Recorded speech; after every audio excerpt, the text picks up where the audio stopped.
Greetings, friends, and welcome to this edition of Art and Coffee, the video series dedicated to helping you find and forge your own unique voice in the realms of art and visual storytelling. As always, this is yours truly, Gabriel Dunston, and I'm just pleased as punch that you could join me today. It's been a long time, and I'm just over the moon that anybody would want to hear me wax philosophical about art, so just thank you so much for being here. Today's coffee is the hologram blend from Counterculture Coffee Roasters, and if you've been listening to this series for any length of time, you'll know that is currently my favorite coffee. And it's still the time of COVID, which is to say I've been having a rough go of it lately, and I just want my favorite beans.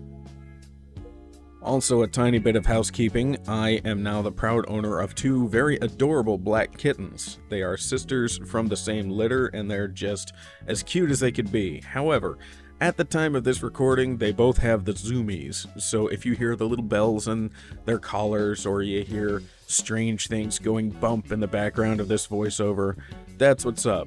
It's two adorable sisters getting into trouble. Speaking of which, one of them just climbed into my lap and is giving me the look that says, "Pet me or terrible things will happen," so you'll excuse me if I'm just a hair distracted. But enough about the coffee, and enough about the kittens. Let's get into it.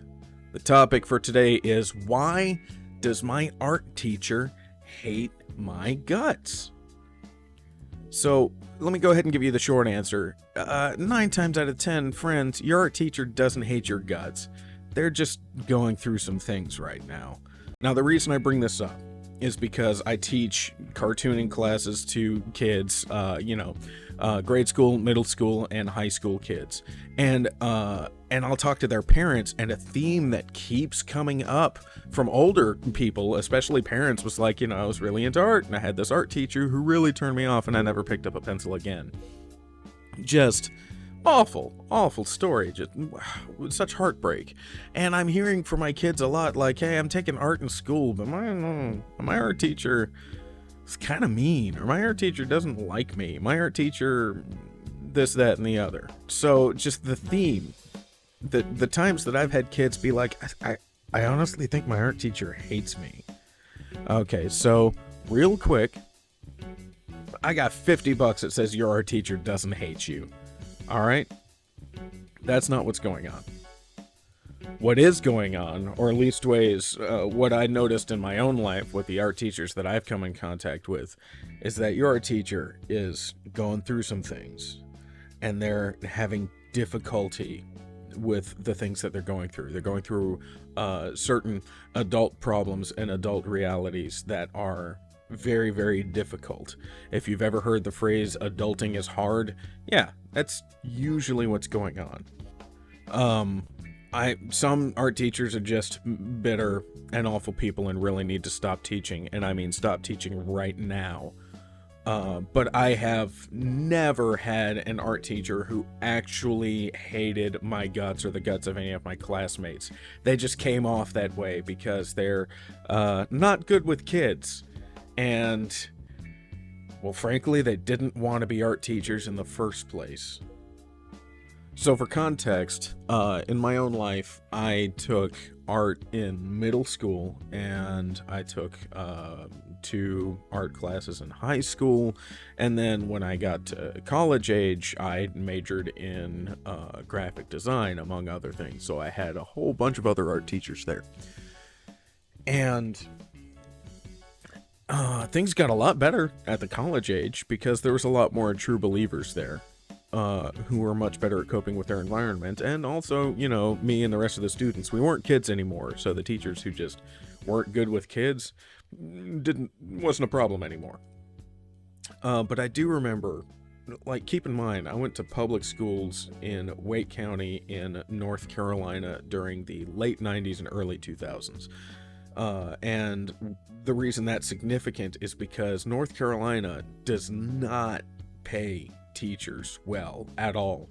Teachers are not treated the way that their profession deserves, and that's a word I don't use a whole lot. Deserve. But teaching is the most important profession on the face of the earth. Teachers save more lives than doctors. How do I know? Because where would there be doctors if there wasn't other doctors who were also teachers to teach them? Teachers are the ones who pass on the accumulated knowledge and growth of all of human society in general. So yeah, teachers literally make the world go round. And in the part of the world that I grew up in, like, they're treated like glorified babysitters, which they're not.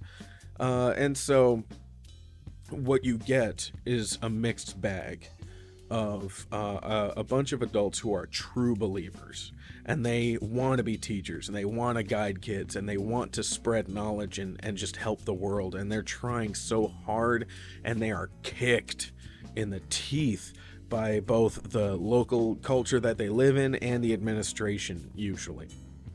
And then you've got a bunch of other adults who this was their fallback. It's like, I might as well have this job. The barrier to becoming a teacher in North Carolina at the time that I was a kid, and I think still right now, it's not a very big barrier. You get a certification, maybe you start substituting for a little while, and then start applying, and bam, you get a job. And one of the reasons why is because there's such high turnover. One of the reasons there's such high turnover is because a lot of people who are true believers get out of school, start teaching, it's not what they thought it was, and they either get a different job and change careers, or they move to places like Texas, which really, really pays its teachers. So when I was in middle school, I took a drawing class, and my art teacher was the French teacher, and she kind of doodled when she was in high school, and she just wanted to pick up some extra bucks, so she started teaching a drawing class. And because there's not a whole lot of teachers in general, let alone art teachers, the administration was like, yeah, sure, go ahead, do whatever you want. So you've got this woman who doesn't know a whole lot about art, is just there for a handful of dollars, because again, it doesn't pay very well in this area. And she wasn't good with kids. Like, you forget, man, kids develop differently. Their brains work differently than adults. And if you're not good with kids, then teaching them is an uphill battle, I will say, to be charitable. So that's one of the reasons why. Maybe your teacher's just not good with kids. And so when you were a kid, or if you are still a kid, and you've got an art teacher and she's just rubbing you the wrong way, man, that sucks, and I'm sorry. And that might be what it is. Any animosity that you're getting from this person, do not take it personal. And that's the theme I'm going to repeat for most of this episode, is I don't want you to take any of these teachers personal. It's not you. They're not there to torture you, and they don't hate you. That's not what's going on. Another example of how it's most likely not you, and it's not about you, is the teachers that I had in high school. And from speaking to other artists, and from speaking to a lot of my high school students, the teachers that I had in high school are remarkably common. You probably had teachers just like them too. Now, 2 out of the 3 of my high school art teachers were women, and I'm going to talk about the stage of life that they were in. But I want to be very, very clear. This is not female specific. This happens to men and women. But just the 2 that I took classes from personally happen to be women, so I'll be talking about them. What was going on was both of them went to college for art. And they went to college for art, one of them because she always wanted to be an artist, and one of them because high school ended, her parents said, you have to go to college. And the only thing that she liked at all in high school was art. So, okay, I'll major in art then. And if you're listening to this and that's you, go ahead and stop. Stop majoring in art at the very least. Because if you are just not on fire, if you're not willing to throw yourself into it, then it's not for you. It might be down the line. Or maybe just the kind of art that you are interested in that does light you on fire, it's not the kind that you're around. So if you feel yourself being like, I guess I'll major in art then, that's bad. Go ahead, stop, take a radical, fearless inventory of yourself, your life, and your interests. Because usually that's not good for you. To just, I might as well throw several years worth of student loan debt into this thing that maybe I like. That's not good. Don't do it. So both of these teachers majored in art, and when they got out of art school, they both said, you know what, I want to be an artist. Both of them happened to be particularly interested in painting, so they both tried to be painters, trying to do the gallery thing. You paint the paintings, you get in good with a gallery, you put it on the gallery wall, you sell it, and you split it down the middle with the gallery, assuming you sell. And so both of these teachers, across their 20s, hustled and hustled and hustled, trying to get paintings on a wall. And maybe they had some success, maybe they had mixed success, or maybe it didn't work out. But something that did happen inevitably is they both got older. And I hasten to add, this is true for men and women. It's something that's very typical of the generation in front of me, and I think mostly for my generation as well. These particular women, they met somebody either in college or just after, and they fell in love and they got married, and good for them. Falling in love and getting married is just killer. If that's the life you take, I highly recommend it because it's worked out marvelously for me and it's super cool. And so something happens to most adults in the neighborhood of 30. Most adults who want a family, that is. They hit 30 or thereabouts, and so they want a family. They want to start having children, but they look around at their life and say, this life that I'm leading right now, I need something way more stable than this. Stability is huge. In adults, it's called nesting, and it's a real thing that everybody does or did, and I certainly did, and it's when you have this crazy mad dash to get a lot of the things in your life stable and predictable, because that is the environment that you want to raise a child in, because the child themselves is chaotic at all times. When you're growing up, you change so much and so fast, and that change doesn't really slow down until you start getting into your late teens and 20s. You're a completely different person at 6 than you are at 7, and a completely different person that you are from 7 to 9.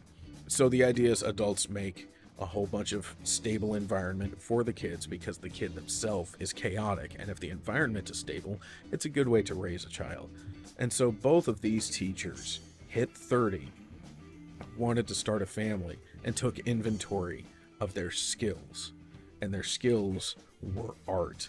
And what stable job can you get with art skills in my little corner of the world? Being an art teacher at a public high school, because the barrier to entry is very low, because the pay is low and the turnover is high. So they got their teaching certification and they got their jobs, and in their first 3 years of teaching, they both got pregnant with their first child. And I had the pleasure and the honor of being a student with a woman going through her very first pregnancy, and then 2 years later being the student of another woman going through her very first pregnancy. And I'm officially not talking smack. That's not what this is about. What it's about is, as a grown-up and as a husband and as a father, I understand this stage of life. You are young, professional, and you've fallen in love and you want to start a family, and the time has come. And it's a chaotic time, and it's also the time where there's no more pretending. You're an adult now, and you have the adult responsibilities. You have most of those adult responsibilities beforehand, things like the rent or the mortgage, all your bills, that sort of thing, like being a partner in a relationship. But when you're having a child, those things become so much more strikingly real.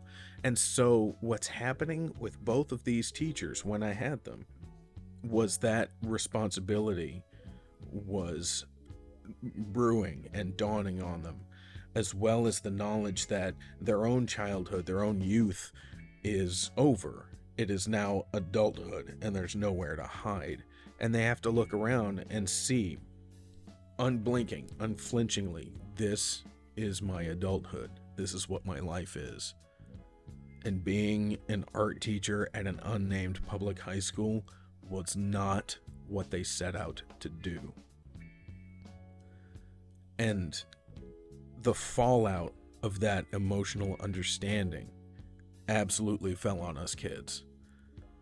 And so, yeah, me and all of my high school art friends, why do these art teachers hate our guts so much?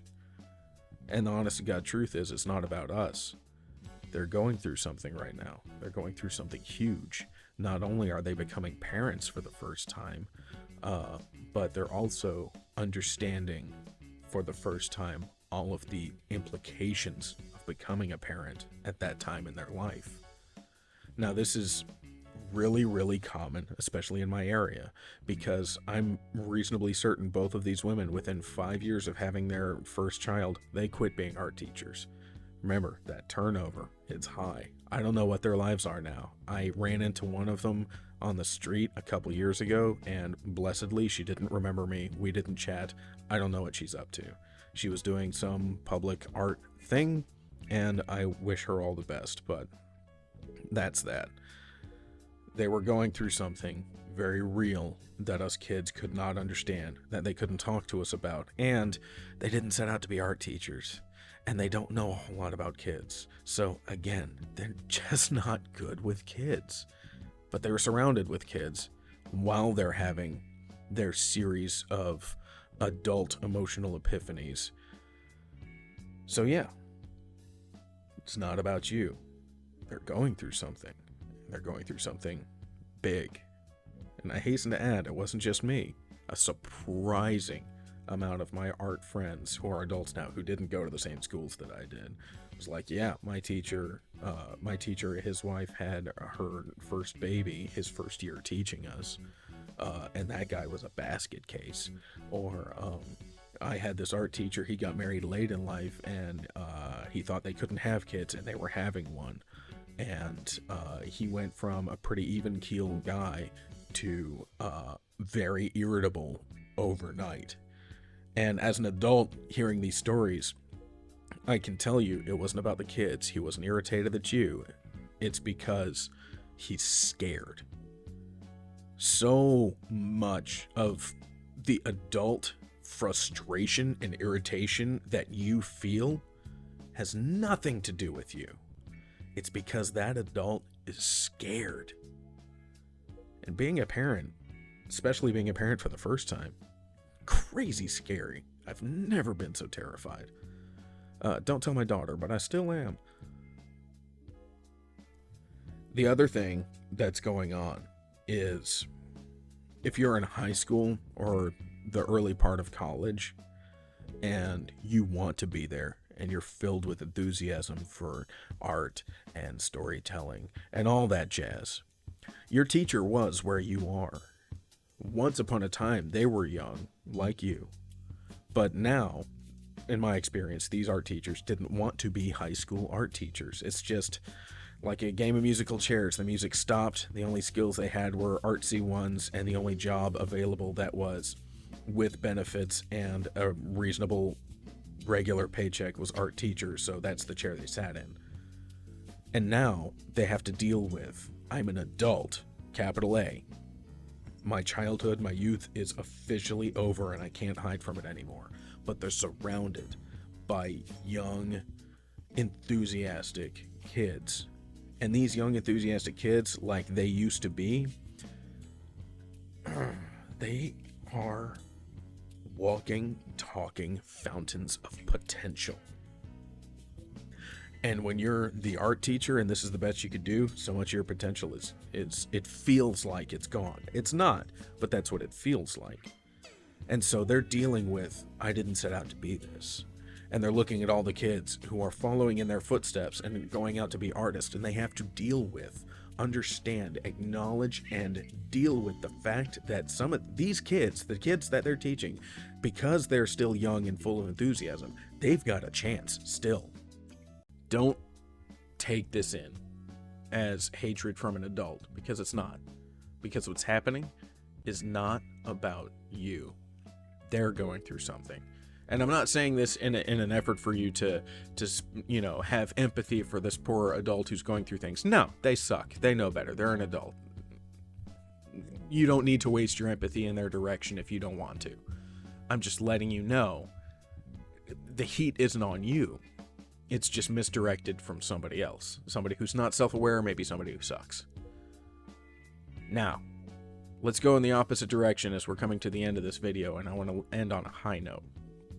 In college, I had a lot of very competent teachers. What's the difference between a bad art teacher and a competent art teacher? The competent art teacher is trying to teach you something specific. The most competent art teachers are the ones who understand that they're teaching you a trade. Art does a specific job. Specifically graphic design. That does a job. It's there to do something. My graphic design professors likened us to plumbers, but for the eyes.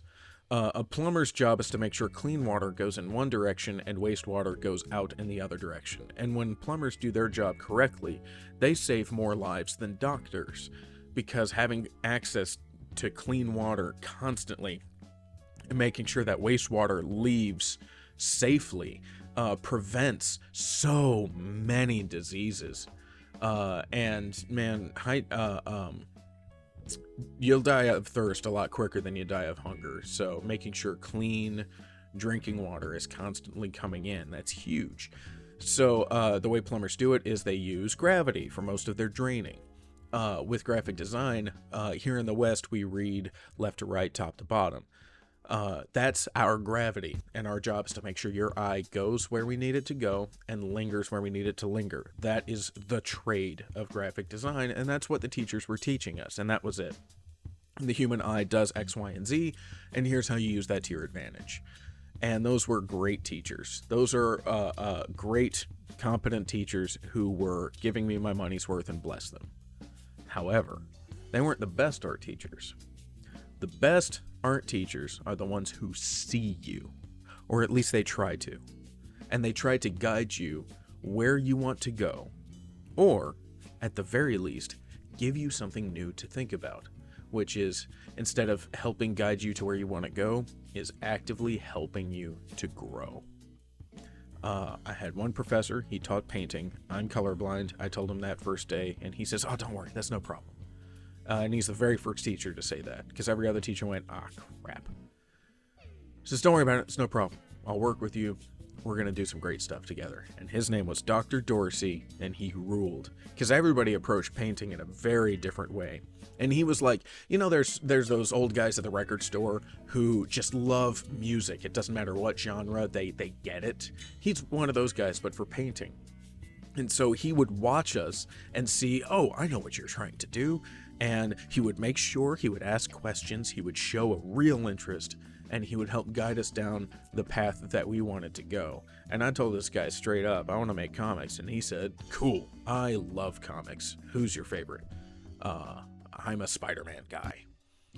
And man, that guy was great. And repeating something I said before, you don't know the effect that you have on people. I took one class from this man, and I have been carrying his positivity with me for my entire life. And anytime I'm teaching my kids, and I'm doing my very best to see them, I'm looking through the eyes of Dr. Dorsey. That's all I got for y'all today. Thanks so much for watching. Thanks for listening. Thanks for, if you enjoyed the illustration you see on the screen, that is from a kid's book that I worked on during quarantine. And I've mostly finished, and when it's available, I'll throw up a link. But most importantly of all, thanks for being here. Thanks for watching. Thank you for listening. Thanks for giving me the time of day. I hoped that I could help you. So take care of yourself, take care of your friends, and make the art that you want to make, because the art that you want to make absolutely counts.